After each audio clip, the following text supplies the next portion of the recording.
Hey everybody, it's me, the blue mare with the pink hair, and welcome back to another video. Originally this video was going to be called Why Babseed is a Good Villain, but I decided I was actually going to change it up and actually talk about why Babseed becomes a bully in the first place. And I also discuss her redemption arc towards the end of the episode as well.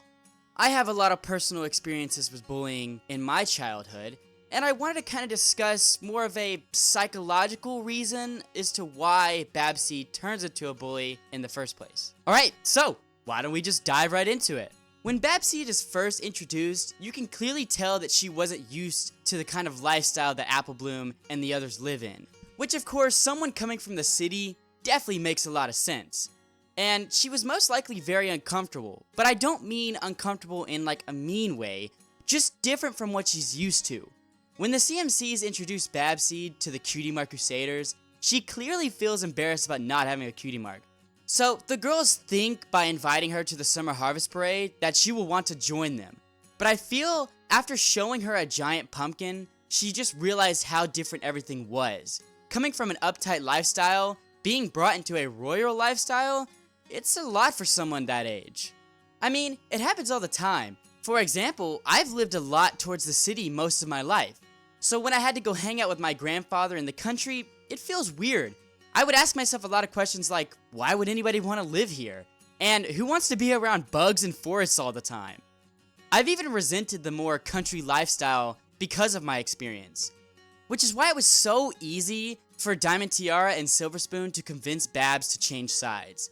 These two fillies are more closely tied to an uptight lifestyle, which is normal for Babs. Also, can I just say, if I was one of the CMCs and when those two little jerks walked in, I'd be like, dude, why the fuck are you near my house? Also, why are you in my barn? Sorry, I thought about this a lot and it's so confusing. Anyways, when you see Diamond and Silver Spoon press Babs about her blank flank, this is something that we would refer to as peer pressure. Usually something like this would happen more privately between the victim and the one peer pressuring, but this still has the same effect. Not wanting to be made fun of is what many people have to go through. Obviously, these kinds of ideas and practices often have a lot to do with how the child is raised. It's not so much that the child is evil, per se. It's more so that the parents didn't teach any kind of good. Peer pressure like this is the catalyst to why many kids these days feel pressure to fit more modern day norms. Babs, coming from an uptight lifestyle, easily clocks this. But unfortunately, it's a bit too late at this moment for her to reject. It's fit in, like she did in Manhattan, or change her entire worldview in Ponyville. You know, you can actually see the exact moment that Babs makes the choice. But you have to understand, this is not a force of the hand situation. Babs is actively choosing to reject being true to herself. This isn't even so much Babs' family's fault, this is just a simple product of choosing good from wrong. Babseed doesn't fully understand these things yet, nor is she able to grasp the impact she might have on someone. For many of my childhood, I was bullied a lot. I didn't exactly understand why until much later. At the time, I thought these bullies knew what they were doing. It was kill or be killed. Years later, I realized that wasn't the case. Those bullies were just kids like me. Unfortunately, for some, however, they don't exactly mature out of these childish behaviors, but some do. So this is what makes Babs the perfect example of what I like to call peer pressure bullying. This basically means she's not bullying because she wants to hurt somebody, she's bullying to gain something. It's a transaction, you see? Join Tiara and Diamond and not get picked on, or join the CMCs and risk getting clowned on. For someone coming from the city, bullying is a lot more common. To avoid having to deal with the same stuff at home, she kind of has to change herself to become accepted. You can also see Babs looking back for attention as she destroys the pumpkin ride. This is more common in peer pressure bullying. Someone who isn't peer pressured to bully, they don't really seek approval from others in their actions. They usually know what they're doing, and they don't need somebody else telling them that they're doing the right or wrong thing. This isn't always the case, however, but in a lot of situations, it's more common in kids than teens. The cool ponies. Diamond Tiara says this line, and it might seem just like an obvious kind of, oh yeah, of course she means cool kids isn't popular, but I really want to take a second to look at this frame where they're all in the same picture. And it really puts into perspective that the CMCs and the bullies are really one and the same. No understanding of consequences, and no understanding of respect either. Notice how after the peer pressure is a success, the bullies leave. Why? Why not stay around and continue the bullying? Well, yes, they are cowards, but it's more complicated than that. You know how earlier I mentioned a transition between the CMCs and the bullies? Yeah, this is a transaction. The bullies have already taken what they need. They have already bought the product. This transaction is over before the CMCs could even reject it. This is a one-way transaction, however, and only one really wins.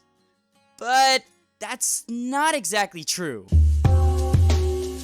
You see, a real transaction in its purest definition is a deal between two. The deal in this scene, however, I turn you against your friend and you have to now try and get your friend back. It's a game, really. The bullies start the game without the CMCs choosing to play. But it's too late, and now the game is on. So, do the CMCs fight for Babs, or do they lose a potential friend? Luckily for us, this isn't exactly a choice. There is no outcome where the CMCs lose Babs. Because Babs doesn't fully understand what she's doing, she's choosing what feels safe for her. She's only choosing the easy way out. Why the CMCs don't tell Applejack? Well, this is simple. Because this doesn't win back Babs' seed.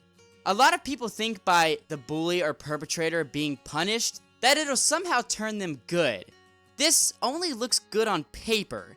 By Babs getting in trouble, this could make the bullying increase, but it also could distance Babs more from the CMCs.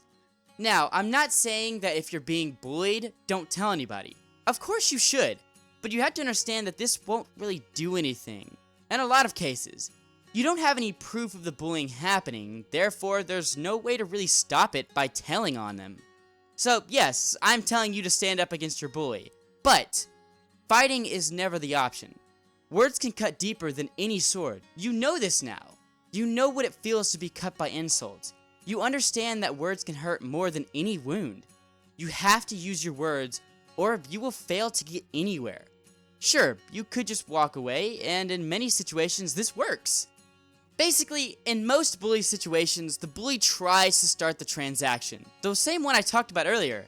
In some cases, by not responding or interacting back, this transaction fails to start. However, in some situations, ignoring the bully is the transaction. This person will now try and make you interact with them, make you accept the transaction. You can see the CMCs actually choose to ignore Babs at first. In this case, they are trying to deny any kind of transaction from happening. Avoiding the bullies might make them leave you alone in some cases, or just forget about you. But you have to understand how a bully works. If a bully chooses to bully you, you're already in their headspace.